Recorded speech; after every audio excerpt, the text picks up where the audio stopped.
Hey guys, आज मैं explain करने वाला हूँ न्यू कोरियन ड्रामा को जिसका नेम होने वाला है डॉक्टर स्लम्प।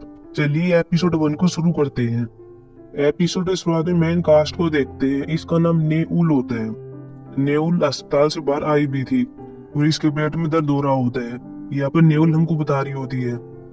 नेउल उन चीजों के बारे में बता रही होती है जो कि यह भी फिलहाल बाहर देख रही है कि कौन इंसान क्या काम कर रहा है। लेकिन यह सब नॉर्मल था। नेउल दर्द को सहन करते हुए रोड के बीच में आती है और आगे बताती है कि मेरी लाइफ बहुत बढ़िया चल रही थी, लेकिन इसे बर्बाद होने में 3 मिनट लगे। वही हम दूसरे सीन में अपन यह देखते हैं कि दूसरा मेन कास्ट होता है जो कि जियोंग वू होता है। वह अपनी सर्जरी परफॉर्म कर रहा होता है, लेकिन पेशेंट की डेथ हो जाती है। अगले सीन में हम 2009 में बुसान में देखते हैं। यहाँ पर एक फैमिली जश्न मना रही होती है और यह फैमिली नेउल की होती है। नेउल ने मॉक एग्जाम पास कर लिया है और टॉप स्टूडेंट है, इसीलिए फैमिली वाले जश्न मना रहे होते हैं। यहाँ पर हम नेउल की माँ को देखते हैं। इसका नाम वोल्सियोन होता है। यहाँ पर नेउल की मामा भी होते हैं। इनका नाम ताइशियोन होता है। पड़ोसी भी यहाँ पर नेउल की माँ से कह रहे होते हैं कि आपकी बेटी बहुत ही जीनियस है। तभी पड़ोसी पास में देख लेते हैं कि नेउल भाग रही होती है और उसके हाथ में बुक होती है।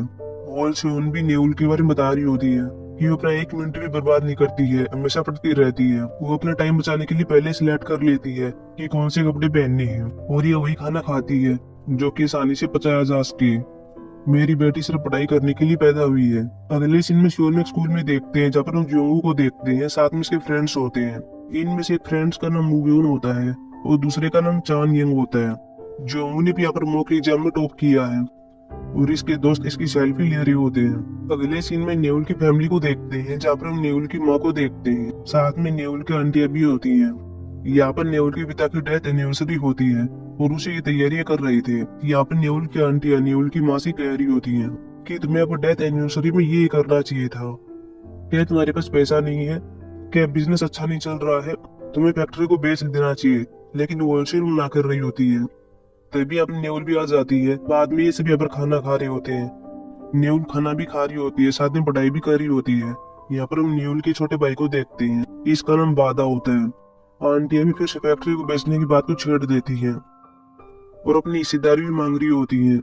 दो आंटी यहाँ पर लड़ाई भी करने लगती हैं, लेकिन नेउल तो मजे से पढ़ाई कर रही होती है और कुछ टाइम के बाद खड़ी होती है और इनसे कह रही होती है, अपनी माँ से कहती है कि चलो फैक्ट्री बेच देते हैं और सियोल में चलते हैं ताकि मैं वहाँ पर मेडिकल स्कूल में जा सकूं।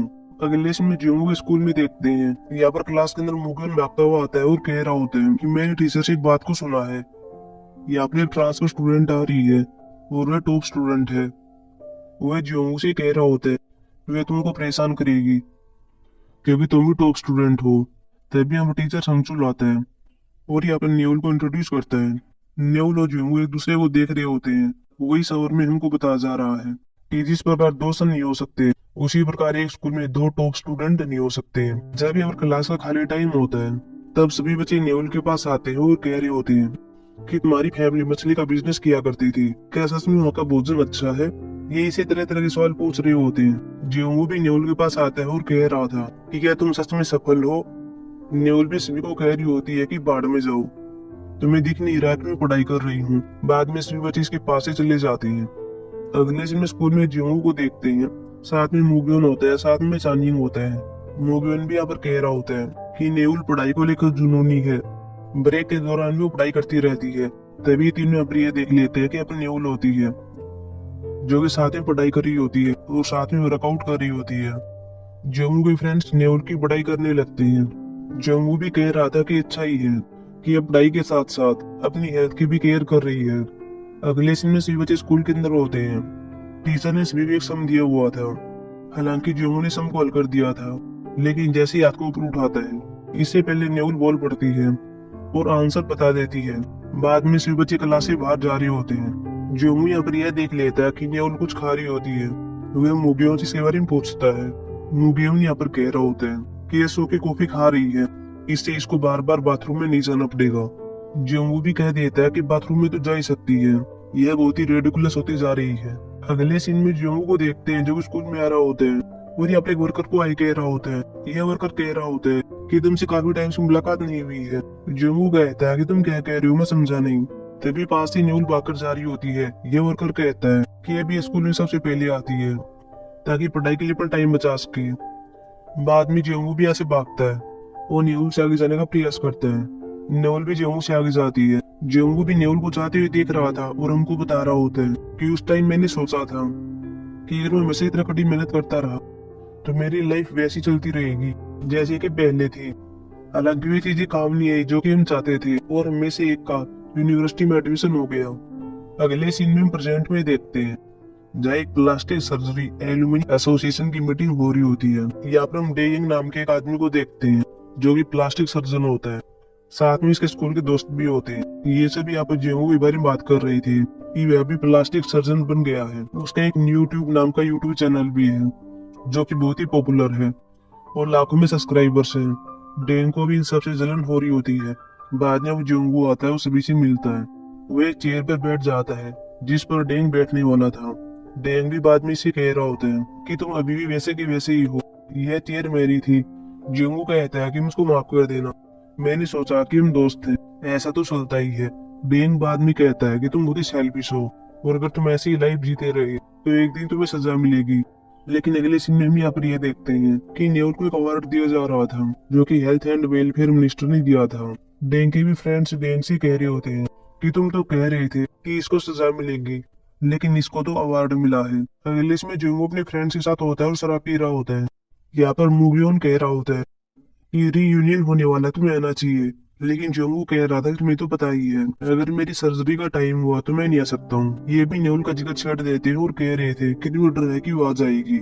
लेकिन जेंगू कह रहा था मुझे डर क्यों होगा, पर तुम उसका जिक्र क्यों कर रहे हो। यहाँ पर चानिंग कह रहा होता है कि तुम जानते हो कि कैसा कर रही है।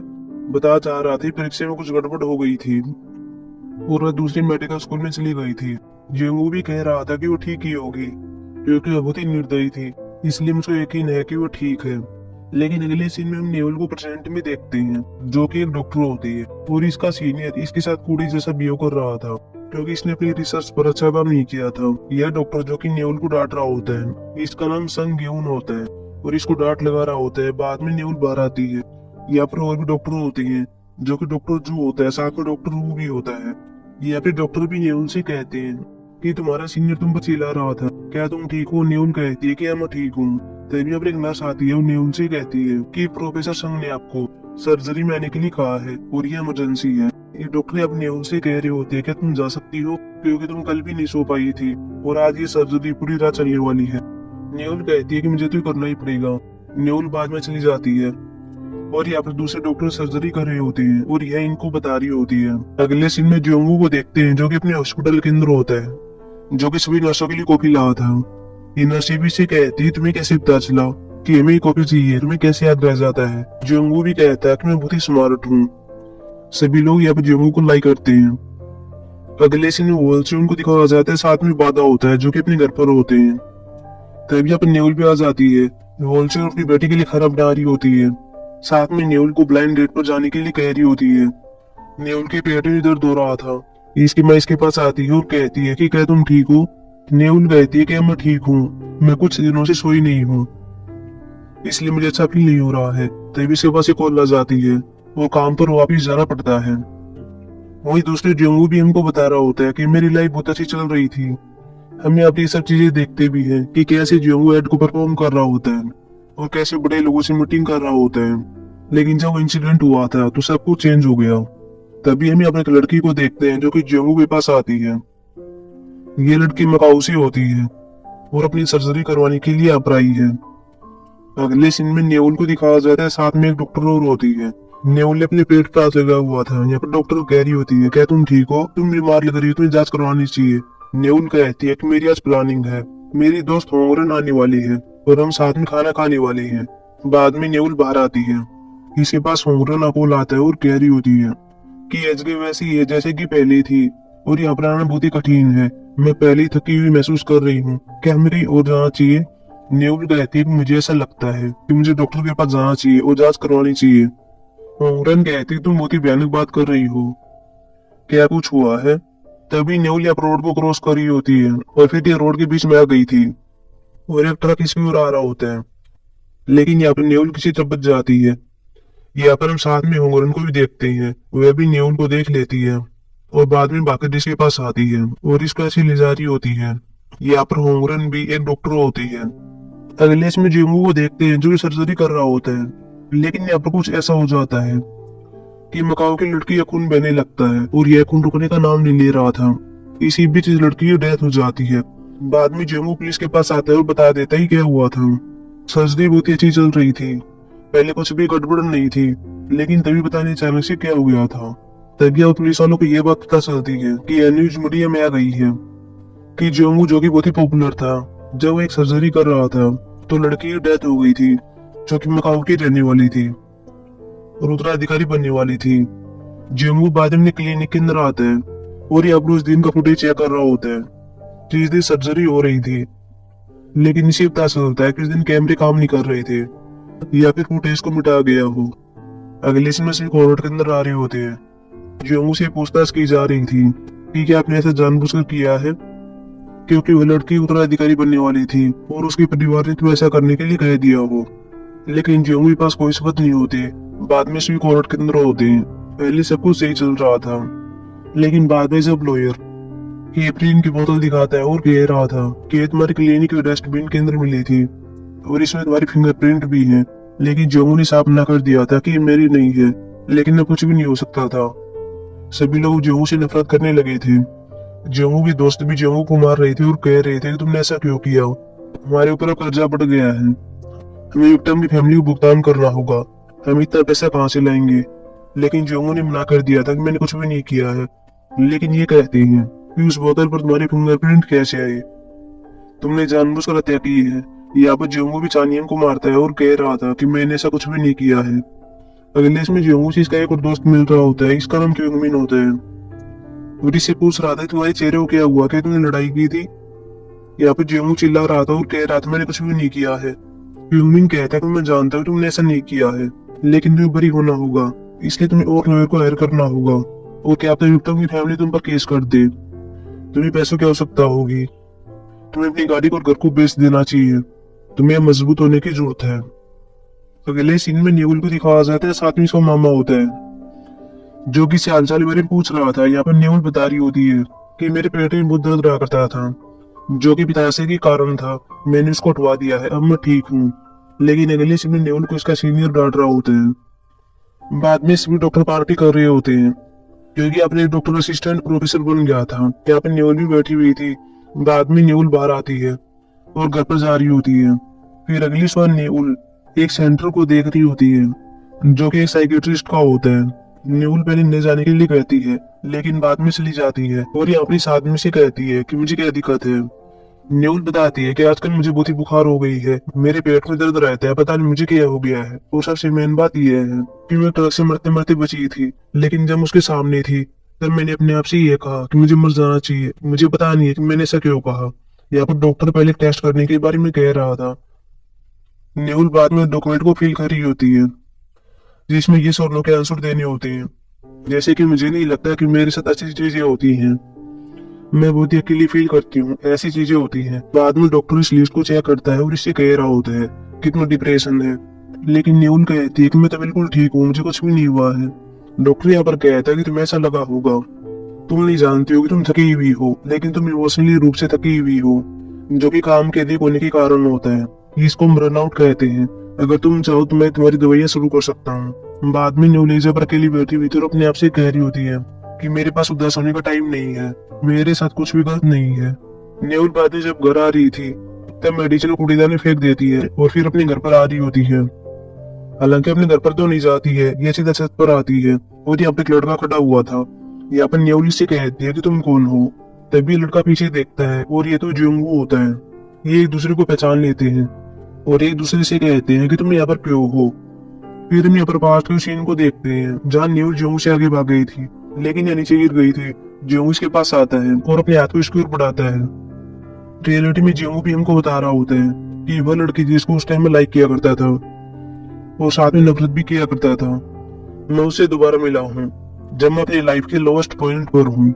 न्यूल यहाँ पर जिंगू के हाथ को पकड़ लेती है, लेकिन फिर इसके ऊपर से कूदती है और यहाँ से भाग जाती है। न्यूल भी रियलिटी में अपने आप से कह रही होती है कि वह लड़का जिसका कॉल उस टाइम में पकड़ना चाहती थी।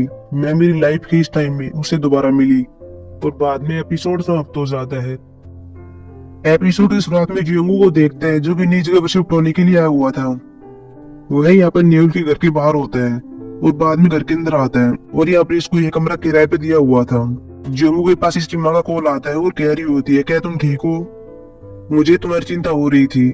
यहाँ पर जियोंगू कह रहा था, मैं ठीक हूँ, वैसे भी मैं निर्दोष हूँ, मैंने कुछ भी नहीं किया है। इसकी माँ कहती है, ठीक है, मुझे पता है कि तुमने ऐसा नहीं किया होगा। वैसे ही तुम्हारे पिता चेयरमैन के पद के लिए खड़े होंगे, इसलिए श्योर करना कि उनकी मेहनत वेस्ट न हो। बाद में जियोंगू बाहर आ गया था और तब हमने यहाँ पर यह देखा था कि अब न्यूल आ गई थी और ये एक दूसरे को देख लेते हैं। अब हम आगे देखते हैं। जियोंगू के मुंह पर एक बड़ा पड़ती है। न्यूल इसको उठा लेती है और बाद में कह रही होती है कि ये मेरी नहीं है, ये मेरी माँ की है। वैसे तुम जियोंगू हो ना? लेकिन जियोंगू कहता है कि नहीं मैं नहीं हूँ। लेकिन न्यूल कहती है कि नहीं मैं तुम ही हो। जियोंगू कहता है कि अगर तुम्हें पता है तो तुम पूछ क्यों रही हो? न्यूल कहती है कि तुम यहाँ पर करके आ रहे हो, क्या तुम मुझसे मिलने के लिए आए थे? यहाँ पर जियोंगू कहता है कि नहीं। न्यूल कहती है फिर तुम यहाँ पर क्यों हो, ये मेरा घर है। लेकिन जियोंगू कहता कि नहीं ये मेरा घर है। लेकिन बाद में न्यूल को पता चलता है और साथ में जियोंगू को पता चलता है कि हम दोनों के घर के अंदर रह रही हैं। इन्होंने ऊपर वाला रूम उसको किराए पर दे दिया है। जियोंगू बाद में क्यूमिन के पास कॉल करता है कि तुमने मुझे अपने इस घर में ट्रांसफर होने के लिए कहा था, क्या इस जगह के बारे में तुम्हारी स्टूडेंट ने बताया था? यहाँ पर क्यूमिन हाँ बढ़ती है। वही हम न्यूल को देखते हैं जो कि घर से नीचे आती है और यहाँ पर होंगरन होती है और इसे कह रही होती है कि क्या तुमने क्यूमिन से बात की थी कि हमारा ऊपर का रूम खाली है और हम किराए पर दे रहे हैं? यहाँ पर होंगरन कहती है कि हाँ मैंने क्यूमिन से बात की थी, उसके दोस्त को ट्रांसफर की आवश्यकता थी, इसलिए मैंने उसको ऐसे बताई थी। तुम्हारी माँ भी इस बारे में चिंता कर रही थी कि कोई इस रूम को किराए पर क्यों नहीं ले रहा है, इसलिए मैंने तुम्हारी माँ से इसके बारे में पहले से बात कर ली थी। वही जियोंगू भी क्यूमिन से कह रहा होता है कि होंगरन के दोस्त न्यूल है और ये न्यूल का घर है। यहाँ पर क्यूमिन कह रहा था कि मैं नहीं जानता था कि न्यूल का घर है और मेरे स्टूडेंट होंगरन उसके साथ परिचित है। हालांकि मुझे बता के बहुत इम्प्रेसिंग है। लेकिन जियोंगू कह रहा था कि मैं इम्प्रेसिंग नहीं हूँ, मैं अभी निराशा में हूँ, मेरे जीवन में पहले ही सब चल रहा था और मैं यहाँ पर आ गया हूँ। क्यूमिन कह रहा था कि क्या न्यूल तुम्हारा पहला प्यार है? लेकिन जियोंगू कहता कि नहीं वो मेरा पहला प्यार नहीं है, मैंने तुम्हें पहले बता दिया कि मैं निराशा में हूँ, वो है मेरी पहली दुश्मन है। क्यूमिन कहता है कि तुम्हारी भी हुआ क्या था कि तुम उसके दुश्मन बन गए। बाद में हम 2009 के सीन में देखते हैं जहाँ सभी बच्चे क्लास के अंदर होते हैं। न्यूल भी सुबह कॉफी को खा रही होती है। पास में अब जियोंगू होता है, साथ में इसके दोस्त होते हैं जो कि इस बारे में बात कर रहे थे कि न्यूल अभी तक कितनी कॉफी खा गई है, इसमें कोई शक्ल नहीं है तो ये तुमसे पढ़ाई में लग है। जियोंगू कहता है कि मुझे लग कैसे है। बाद में प्रमोशन करके दिखा रहा था कि तुम ऐसे पढ़ाई करती हो और न्यूल ऐसे पढ़ाई करती है। न्यूल भी अब प्रमोशन पर चिल्लाती है और ऐसा नहीं करने के लिए कह रही होती है। मुगियन बाद में जियोंगू कह रहा होता है कि मुझे डरावनी थी, वह तो मिड टर्म एग्जाम में पीट सकती है, लेकिन जियोंगू कहता है कि मुझे कभी नहीं पीटेगी। चानिंग यहाँ पर कहता है कि फिर तुम अपने पाँव क्यों हिला रहे हो और नाखून क्यों चबा रहे हो, तुम शायद चिंतित हो। बाद में जियोंगू बाहर आता है और कुछ बच्चे यहाँ पर ये देख रहे होते हैं कि इस बार मिड टर्म एग्जाम में पहला स्थान किसका होगा। अगले सीन सभी को क्लास के अंदर देखते हैं। टीचर संकुल सभी का रिजल्ट बता रहा होता है और यहाँ पर जियोंगू अपना रिजल्ट देखता है और इसे पता चलता है कि मैं दूसरे नंबर पर हूँ। यह तभी यहाँ पर बेहोश हो जाता है। इसके दोस्त इसको उठाकर बाहर ले जा रहे थे ताकि इसको डॉक्टर को दिखाया जा सके। बाद में जियोंगू स्कूल में आ रहा होता है। सभी बच्चे कह रहे होते हैं कि ये पागल है, यह दूसरे स्थान पर आ गया, इसीलिए बेहोश होकर नीचे गिर गया। बाद में जियोंगू हमको बता रहा होता है कि उस इंसिडेंट के बाद हमारे बीच कॉम्पिटिटिव शुरू हो गया था। अगले में न्यूल को देखते हैं जो भी स्कूल में आ रही होती है, लेकिन तभी पास से जियोंगू साइकिल लेकर जा रहा होता है और कह रहा होता है कि हम आगे बढ़ता रहूंगा, तुम अपना टाइम लो। यहाँ पर न्यूल भी हमको बता रही होती है कि उस इंसिडेंट के बाद इसने मुझ पर बचकाने तरीके से हमला करना शुरू कर दिया। अगले सीन में देखते हैं कि सभी क्लास के अंदर होते हैं। न्यूल भी उसकी कॉफी खा रही होती है, लेकिन तभी पीछे देखती है कि जियोंगू भी सेम ही कर रहा था और वो दो कॉफियां खा रहा था। अगले सीन में दोनों बोर्ड पर सम कॉल कर रहे थे। जियोंगू पहले सम कॉल करता है और बाद में न्यूल के पास आता है और इसके सम को पूरा करता है। सभी बच्चे जियोंगू के लिए तालियां बजा रहे थे। उन्हें रियलिटी में होंगरन कहती है क्या हुआ? न्यूल कहती है बस इतना ही है, हम आगे बात नहीं करना चाहती। होंगरन कहती है तुम कहानी को बीच में क्यों छोड़ रही हो, तुमने सस्पेंस पैदा कर दिया। न्यूल कहती है क्या कुछ भी नहीं है, मैं उसे दोबारा देखकर खुश नहीं हूँ। लेकिन होंगरन कहती है कि तुम्हारा पहला प्यार है, तुम दोनों दुश्मनी के बाद करीब आ गए थे, अब मुझे बताओ कि सब कैसे हुआ। लेकिन न्यूल कहती है कि ऐसा कुछ भी नहीं है, वैसे मैं तुम्हें कुछ बताना चाहती हूँ, मैं डिप्रेशन में हूँ। लेकिन होंगरन कहती है कि आजकल हर कोई डिप्रेशन में है, यह कोई बुरी बात नहीं है, तुम टॉपिक को मत चेंज करो। क्या तुम दोनों डेट करने जा रहे हो? लेकिन न्योल कहती है कि मैं ऐसा कुछ भी नहीं करूंगी, वैसे भी वैसे बाहर चला जाएगा। न्योल कहती है कि जब मैंने उसको मीटर में हरा दिया था तब वो बेहोश हो गया था। तो क्या तुम्हें सच में लगता है कि वो मेरे घर में रहेगा? अगले सीन में जियोंगू को देखते हैं जो कि रूम के अंदर होता है और अपने आप से कह रहा था कि चाहे कुछ भी हो जाए मैं यहाँ पर नहीं रुकूंगा। लेकिन तब वो डॉक्यूमेंट में यह देख लेता है कि मुझे मेरा डिपॉजिट नहीं मिलेगा। आदमी अगले सीन में न्योल पैदल जा रही होती है। ये न्योल के सामने आता है। न्योल अपने से कह रही होती है कि क्या तुम लड़ाई करना चाहते हो? लेकिन जियोंगू कहता कि नहीं, मुझे तुमसे कुछ कहना है। मैं यहाँ पर तुम्हारे घर में रह रहा हूँ, अनकंफर्टेबल हो रही हो तो इसे सहन कर लो। मैं बाहर नहीं जा सकता। तुमने न्यूज तो देखी होगी, अभी मुझ पर केस चल रहा है। मुझे नए किराएदार के बिना डिपॉजिट नहीं मिलेगा। न्योल कहती कि ठीक है, वैसे भी तुम यहाँ पर रहो या फिर मत रहो, मुझे कोई फर्क नहीं पड़ता। न्योल बाद में जाने लगती है, लेकिन जियोंगू कह रहा था कि यह तो बहुत ही अजीब बात है, इससे अच्छा तो कह देती कि तुम यहाँ पर नहीं रह सकते। अब मैं यहाँ पर रहना पसंद नहीं करूंगा। न्योल कहती है कि क्या सच में? जियोंगू यहाँ पर कहता कि हाँ, वैसे भी मुझ पर 3.7 बिलियन का कर्ज है। हालांकि पहले 10 बिलियन था, लेकिन मैंने अपना सब कुछ बेच दिया। मैंने अपना घर और गाड़ी बेच दी और अब मेरे पास इतना कर्ज रह गया है, और अगर थोड़ा और ऐड हो जाएगा तो मुझे कोई फर्क नहीं पड़ेगा। न्योल उबासी ले रही होती। जियोंगू कह रहा था कि मैं तो मेरी दुख की कहानी सुना रहा हूँ और तुम ये सब क्या कर रही हो। न्योल कहती है कि मुझे माफ कर देना, वैसे मुझे नहीं पता था कि तुम इतने लंबे टाइम तक रहोगे। मुझे आशा है कि तुम जल्दी चले जाओगे। बाद में न्योल चली जाती है, लेकिन तभी अब जियोंगू यह देख लेता है कि अब एक आदमी होता है जिसके हाथ में खंजर होता है, जो कि ताइशुन होता है। यहाँ पर जियोंगू ताइशुन से कह रहा होता है कि मैं उस लड़की से बात कर रहा था। यहाँ पर ताइशुन कहता है कि मेरी भतीजी है। बाद में ताइशुन चला जाता है। तभी यहाँ पर बादा आता है जो कि बता रहा था कि मेरे अंकल हैं। रात को बादा अपनी माँ से बात कर रहा था और कह रहा था कि वह आदमी जो कि मेरी छत पर रह रहा है वो आदमी परिचित लग रहा है। यहाँ पर वोल्शुन कहती है कि वो एक डॉक्टर है। बाद में बादा कहता है कि वैसे वहाँ पर 2 लोग क्यों रह रहे हैं, लेकिन वोल्शुन कहती है कि नहीं, हमने यहाँ पर केवल एक ही आदमी को रहने के लिए कहा था। लेकिन बाद में हम जियोंगू के रूम के बाहर देखते हैं कि यहाँ पर कोई आदमी होता है। जियोंगू अपने रूम के अंदर ही होता है और बाद में बाहर देखता है। इसे यहाँ पर कोई दिख जाता है और बाद में बाहर आता है, लेकिन यहाँ पर कोई नहीं होता। बाद में रात को जियोंगू एक सपने को देखता है जय सर्जरी परफॉर्म कर रहा था, लेकिन इस पेशेंट की डेथ हो गई थी। बाद में जियोंगू एकदम से उठता है और अपने हार्ट पर हाथ लगाता है। अगली सुबह जियोंगू को देखते हैं जो कि जॉगिंग के लिए आया हुआ था। बाद में जियोंगू घर की ओर आता है और यहाँ पर ये देखता है कि न्योल अपने काम पर जा रही होती है। जियोंगू भी अपने आप से कहता है कि मैं यहाँ पर ठीक हूँ, मुझे यहाँ पर कोई दिक्कत नहीं है। ताइशुन भी यहाँ पर कपड़े को झटका रहा था और जियोंगू सामने आ जाता है। बाद में ताइशुन माफी मांग रहा होता है। अगले सीन में डेन को देखते हैं जो कि अपने क्लिनिक के अंदर होता है। यहाँ पर एक नर्स भी होती है, इसका नाम हेजी होता है। साथ में और एक नर्स और होती है। ये दोनों यहाँ पर डेन से कह रही होती है कि अभी दोपहर ही हुई है, लेकिन आपका सारा शेड्यूल खाली है, आप क्लिनिक को प्रमोट क्यों नहीं करते? यहाँ पर डेन कहता है कि मैं कर तो रहा हूँ, मैंने गगनम स्टेशन में अपना पोस्टर लगा हुआ है जो कि ब्यूटी से बड़ा है, और हम क्या कर सकते हैं। यहाँ पर हेजी कहती है कि आपको भी अपना यूट्यूब चैनल बनाना चाहिए जैसे कि वो डॉक्टरों ने किया हुआ है, और क्या पता आप भी एक दिन पॉपुलर हो जाओ। हालांकि डेंग यहाँ पर कह रहा होते हैं यूट्यूब चैनल मैं सिर्फ 100 के रुपए रखूंगा। बाद में हेजी दिखा रही होती है कि तुम्हारा यूट्यूब चैनल पहले से है जिसमें केवल 5 सब्सक्राइबर हैं, जिनमें से 2 हम हैं। इनमें तुम सिर्फ कुत्तों के बारे में, साथ में खाने के बारे में डालते रहते हो। तुम्हें इसमें सर्जरी के बारे में वीडियो डालनी चाहिए, तुम भी पेशेंट की हेल्प कर सकते हो। जैसा जियोंगू किया करता था वैसे वह तो चला गया है, तुम उसकी जगह ले सकते हो।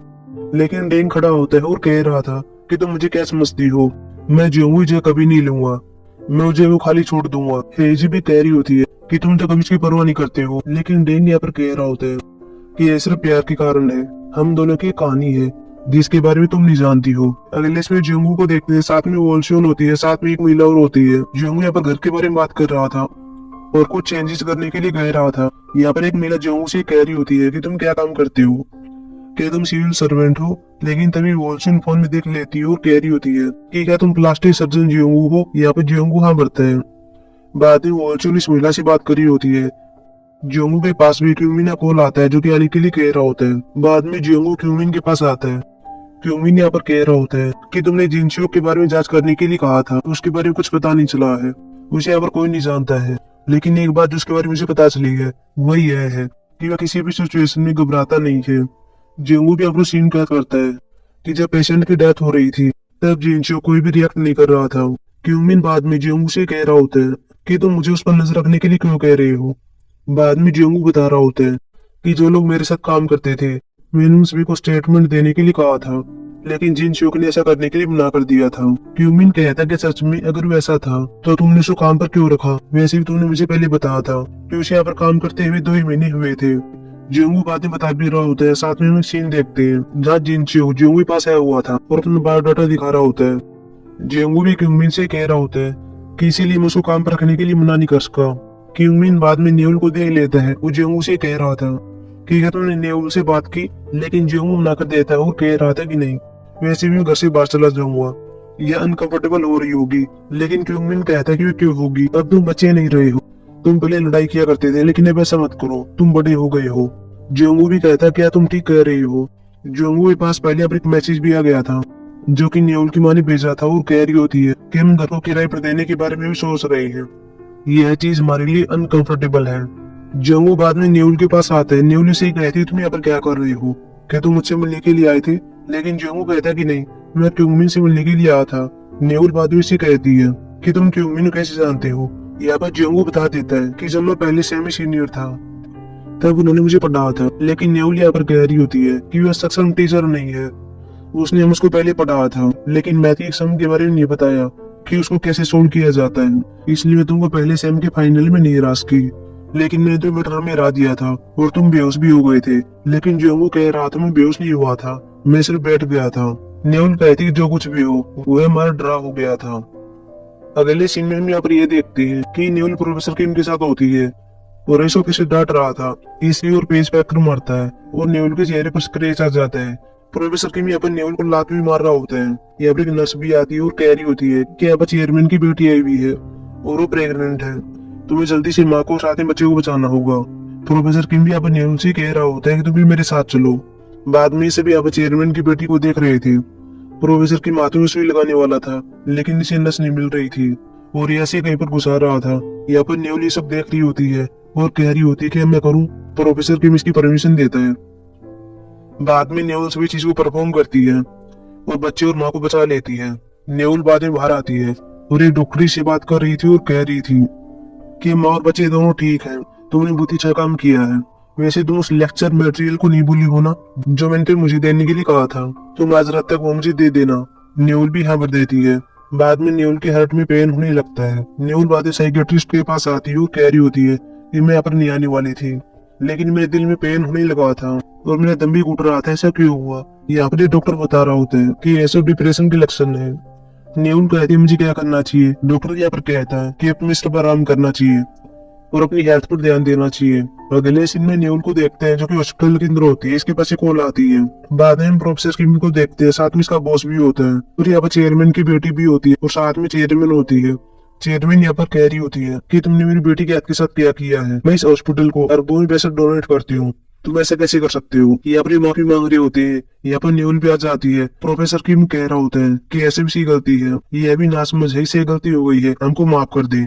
बाद में न्यूल भी इससे माफी मांग रही होती है। प्रोफेसर किम बाद में न्यूल से बात कर रहा था और कह रहा था कि तुम्हें उनके पास जाकर फिर से माफी मांगनी होगी और इस दोष को स्वीकार करना होगा। हालांकि मैं ऐसा नहीं कर सकता हूँ क्योंकि मैं अगले साल कैंडिडेट के रूप में खड़ा होने वाला हूँ, इसलिए तुम्हें ऐसा करना होगा और रोज के तो अपने घुटनों पर बैठ जाना। लेकिन न्यूल बाद में कहती कि मैं ऐसा क्यों करूं, मैं घुटनों पर क्यों बैठूं, मेरी कोई गलती नहीं है। प्रोफेसर किम भी इसके पास आता है और कहता है कि तुम ये सब क्या कह रही हो। न्यूल बाद में बताती है कि मेरी भी गलती नहीं है, सभी गलती आपकी है, आपने उस लड़की के हाथ पर ऐसा किया था और उस रिसर्च में भी आपकी गलती थी। प्रोफेसर किम यहाँ पर न्यूल पर हाथ उठा रहा होता है, लेकिन न्यूल इसके हाथों पकड़ लेती है और बाद में नीचे गिरा देती है। प्रोफेसर किम भी अपनी से कह रहा होता है कि अब तुम यहाँ पर काम नहीं कर सकती हो। न्यूल भी अपनी ड्रेस को उतारती है और कह रही होती है कि वैसे भी मुझे यहाँ पर काम नहीं करना है, तुम जो चाहो वही करो, मैं इसके लिए अपनी हेल्थ को सैक्रिफाइस नहीं करूंगी। बाद में न्यूल बाहर आती है। हालांकि यहाँ पर वो डॉक्टर भी होते हैं, उनको पता चल जाता है कि अंदर क्या चल रहा था। बाद में हर जगह ये न्यूज फैल जाती है कि न्यूल ने अपनी पोजीशन छोड़ दी है और उसने प्रोफेसर किम को मारा भी है। ये बात यहाँ पर होंगरन को पता चलती है। वह न्यूल को देखने के लिए भागती है। जाते हुए वो डेंग से टकरा जाती है। न्यूल बाद में घर पर आ रही होती है और यहाँ पर होंगरन होती है जो किससे बात कर रही थी और कह रही होती है कि ये सब क्या है, तुमने नौकरी क्यों छोड़ दी और तुमने प्रोफेसर किम को क्यों पीटा? न्यूल कहती कि आराम से बोलो, नहीं तो मेरी बात सुन लेगी। हालांकि पास में वॉल्सन खड़ी हुई थी जो कि इनकी बातों को सुन लेती है और बाद में न्यूल से अकेले बात करती है और कहती कि सब क्या है, तुमने नौकरी क्यों छोड़ी? न्यूल भी पहले कहती है कि मुझे ब्रेक लेने की आवश्यकता थी, लेकिन वॉल्शून कहती है कि जो बात है वह बताओ, ये सच नहीं है, तुम ऐसा कभी नहीं कर सकते। तुमने रात दिन पढ़ाई की थी, उसको तुम ऐसे ही वेस्ट नहीं करोगी। बाद में न्यूल बताती है कि मैं 17 घंटे लगातार काम करती हूँ, लेकिन मेरे साथ कोई ऐसा भी नहीं होता। मुझे हर समय डांट पड़ती रहती है, और वह भी बिना अच्छी कारण के। यहाँ पर इसकी माँ कहती है कि डांट तो हर किसी को पड़ती है। न्यूल अपनी माँ से कहती है कि हाँ, तुम सही कह रही हो। हालांकि मैं अपनी ये बात देखते हैं कि बाहर यहाँ पर जोंगू होता है, जो कि जब यह जा रहा होता है तब न्यूल की बातें सुन लेता है। न्यूल अपनी माँ से कहती है कि हाँ, तुम सही कह रही हो, मुझे यहीं पर रहना चाहिए था और डांट सुननी चाहिए थी, ताकि मेरी बॉडी और भी खराब हो जाए, मुझे डिप्रेशन है। लेकिन वॉल्शून कहती है कि ऐसा नहीं हो सकता, मैंने अपनी बेटे को प्यार से पाला है, तुम्हें ये सब नहीं हो सकता। यहाँ पर न्यूल कहती है मुझे क्यों नहीं हो सकता, क्या मैं कम से कम बीमार भी नहीं हो सकती हूँ? मैंने यहाँ पर बहुत ज्यादा काम किया और हमेशा थकावट महसूस की, इसलिए मुझे आराम करने की जरूरत है। बाद में न्यूल यहाँ चली जाती है। जो उसको जाते हुए देख रहा था। रात को न्यूल की माँ साथ में इसकी माँ परेशान होती है और न्यूल के पास कॉल कर रहे थे, लेकिन कोई जवाब नहीं आता। बाद अभी इम्प्रूव होता है और कह रहा होता है कि जब मैं न्यूल के रूम में कुछ देख रहा था तो मुझे कुछ मेडिसिन मिली थी। बाद में मेडिसिन को दिखा रहे होते हैं, लेकिन इनको नहीं पता चलता कि ये क्या है। बाद आदमी कह रहा होता है कि मेरे पास एक ऐप है, ऐप के द्वारा हम देख सकते हैं कि यह किस चीज की मेडिसिन है। अगले से जियोंगू को देखते हैं, जो ये घर से बाहर होता है और अपने आप से कह रहा था कि वैसे वो ठीक ही होगी। तभी से सामने न्यूल आती है। यहाँ पर जियोंगू से कह रहा होता है कि क्या तुम शराब पीना चाहोगी, लेकिन ये मना कर देती है। यहाँ पर न्यूल के पास इसकी माँ को ला रहा था, लेकिन ये नहीं उठाती। न्यूल बाद में जाने लगती है। जियोंगू इसके हाथों पकड़ लेता है और कह रहा होता है कि आज मैं उदास फील कर रहा हूँ, मुझे किसी से बात करने की जरूरत है, क्या तुम शराब पीने के लिए चलोगी? न्यूल भी कह देती है कि एक बोतल से काम नहीं चलेगा, हम 3 बोतल पियेंगे। जियोंगू भी हाँ भर देता है। जियोंगू बाद में न्यूल को अपना कोट पहना देता है। न्यूल कहती है तुम क्या कर रही हो? जियोंगू कह रहा था कि तुम डॉक्टर की ड्रेस में नहीं घूम सकती हो, इसलिए मैंने भी कोट दिया है। बाद में दोनों बार के अंदर आते हैं, लेकिन जियोंगू को इसके दोस्त बोलते हैं। और यहाँ पर मोबियन भी होता है, साथ में चानिंग भी होता है। इनका यहाँ पर यूनियन हो रहा होता है। ये भी जियोंगू को अपने पास बैठा लेते हैं, साथ में न्यूल को भी। और बाद में एक लड़का जियोंगू के बारे में बात करने लगता है और कह रहा था कि ऐसा तुमने क्या किया? तो उन्हें अचानक से कह दिया कि कैमरे के फुटेज गायब हो गए हैं, तुम्हारे कारण तुम्हारे दोस्त मूवियों ने साथ में चानिंग ने अपनी नौकरी छोड़ दी थी और अब ये भी बर्बाद हो गई हैं। तुमने उस लड़के को मारा होगा। बाद में जियोंगू बाहर आता है, साथ में इसके दोनों दोस्त आते हैं। न्यूल भी पास में खड़ी हुई थी। चानिंग अब जियोंगू से कह रहा होता है तुम परेशान क्यों हो रहे हो? वह सच ही कह रहा था, हमने तुम्हारी वजह से नौकरी छोड़ी थी। जियोंगू कहता है कि क्या सच है? मुझे ऐसा नहीं लगता, तुम दोनों बैंकक्रप्ट होने वाले थे और तुम रिजाइन भी देने वाले थे। मुझे तुम्हारे बारे में सब कुछ पता है। तुम सीक्रेट तरीके से एड रेवेन्यू से पैसा कमा करते थे, लेकिन मैंने कुछ भी नहीं कहा क्योंकि मुझे लगा कि तुम्हें जरूरत है। लेकिन अब तुम मेरे बारे में सोच रहे हो, तुम्हें पता भी नहीं है कि मेरे ऊपर कितना कर्ज है। मैंने भी तुम दोनों को अपना दोस्त माना था, लेकिन वैसे भी सब कुछ ठीक है, तुम्हारी लाइफ अच्छी भी थे। जियोंगू बाद में यहाँ से चला जाता है। इसके बाद जियोंगू पैदल जा रहा होता है, लेकिन पीछे देखता है कि वह न्यूल होती है। वह न्यूल से कहता है कि तुम मेरा पीछा क्यों कर रही हो? यहाँ पर न्यूल कह रही होती है कि हम दोनों ही घर में रहते हैं। बाद में जियोंगू कह रहा था कि क्या तुम अभी भी शराब पीना चाहती हो? अगली सीन में दोनों बार के अंदर होते हैं, वो शराब पी रहे होते हैं। जाई पहले इस बारे में बात करने लगते हैं कि मैं तुमसे ज्यादा शराब की गिलास पीऊंगा। जियोंगू यहाँ पर कह रहा होता है कि मैंने ज्यादा शराब पी थी। न्यूल कहती है कि हाँ सही है, मैं तुम पर दया कर रही हूँ, तुम जीत गए हो। जियोंगू कहता है तुम मुझ पर दया क्यों कर रही हो? न्यूल बाद में कहती है कि मैंने जो अपने कार्य किए हैं उनके कारण मैं दोषी हूँ और तुम पर झूठा आरोप लगाया है। जियोंगू कह रहा था कि तुम्हें ऐसा लगता है? न्यूल कहती है कि हाँ बिल्कुल, तुम ऐसा कुछ नहीं कर सकते, तुम बुरे काम नहीं कर सकते। हालांकि तुम बचकाने जरूर हो, लेकिन तुम ऐसा कुछ भी नहीं कर सकते। जियोंगू बाद में थोड़ा अपसेट हो जाता है। जियोंगू यहाँ पर न्यूल से साथ में कह रहा होता है कि मुझे पता है कि तुम्हें डिप्रेशन है। न्यूल कहती है तुम कैसे जानते हो? जियोंगू यहाँ पर कहता है जब तुम्हारी माँ तुमसे बात कर रही थी तब मैं पास ही जा रहा था और मैंने सुन लिया था। अगले से वोल्शून को देखते हैं, जो कि न्यूल के रूम में आती है और मेडिसिन को देख रही होती है और बाधा की बात करती है कि उसने कह दिया था कि यह डिप्रेशन और साथ में चिंता की दवा है। अगले में न्यूल को दिखाया जाता है, साथ में जियोंगू होता है, दोनों साथ में आ रहे होते हैं। जियोंगू से एक आदमी टकराया जाता है जिसने काला कोट पहना हुआ था और बाद में न्यूल को बता रहा होता है कि सिगरेट है, लेकिन मैं ऐसे आदमी को लाइक नहीं करता हूँ, वे ठग की तरह दिखते हैं। लेकिन न्यूल यहाँ पर कह रही होती है कि काले कपड़े तो 6 लोग भी पहनते हैं, वैसे तुम आगे क्या करने वाले हो, तुम्हारी क्या योजना है? या वो जियोंगू कहता है कि मुझे नहीं पता है। न्यूल बाद में कहती है कि मैं घर से बाहर निकलने वाली बात कर रही हूँ, कि तुम कब जाओगे। जियोंगू कहता है कि मैं कभी नहीं जाऊंगा। क्या तुम मुझे बाहर निकालना चाहती हो? न्योल कहती है तुम्हारी मर्जी, तुम जहाँ भी रहो, मुझे कोई परवाह नहीं है। जियोंगू कहता है कि तुम ऐसे क्यों हो, तुम्हें ऐसा कहना चाहिए कि मुझे तुम पर विश्वास है और तुम यहीं पर रहो। जियोंगू बाद में कह रहा होता है कि जब अपने हाई स्कूल में था तब मेरी एक विश थी कि मैं तुम्हारे माथे पर क्लिक करूं। न्यूल कहती है कि ये विश तो मेरी थी, चलो पहले मैं ट्राई करती हूँ। न्यूल बाद में जियोंगू के माथे पर मारती है और जियोंगू नीचे गिर जाता है। जियोंगू बाद में खड़ा हो जाता है और कह रहा था कि मेरी बारी है। तभी न्यूल अपने फोन में देखती है और एक मैसेज आया हुआ था, मुझे एक हेल्थी बेटी चाहिए, ना कि एक सक्सेसफुल बेटी। मुझे कोई परवाह नहीं है कि तुम क्या करती हो, तुम जो चाहो वह करो, लेकिन मैं तुमसे प्यार करती हूँ और मुझे तुम्हारी परवाह है। बाद में न्यूल रोने लगती है। यहाँ पर जियोंगू इसके पास आता है और कह रहा था तुम्हें क्या हुआ है, अब मेरी बारी है, मैं तुमको क्लिक करने वाला हूँ। लेकिन न्यूल तो रोई जा रही थी। यहाँ पर जियोंगू इसके पास बैठ जाता है और कह रहा था कि तुम्हें हो क्या गया है, अगर तुम ऐसी रोती रहोगी तो मुझे भी रोना आ जाएगा। मैंने मुश्किल से अपने आंसू रोके हुए थे। बाद में जियोंगू भी रोने लगता है और दोनों एक दूसरे को गले लगाते हैं। जियोंगू यहाँ पर उनको बता रहा होता है कि उसे मुझे वो सुकून मिला था, मानो मैंने अपने सारे दर्द भुला दिए हूँ। यहाँ पर न्यूल भी अपने आप से कह रही होती है कि जब अगले दिन शांत हो जाऊंगी तो मुझे पता है कि मुझे इसे गले लगाने पर पछतावा होगा।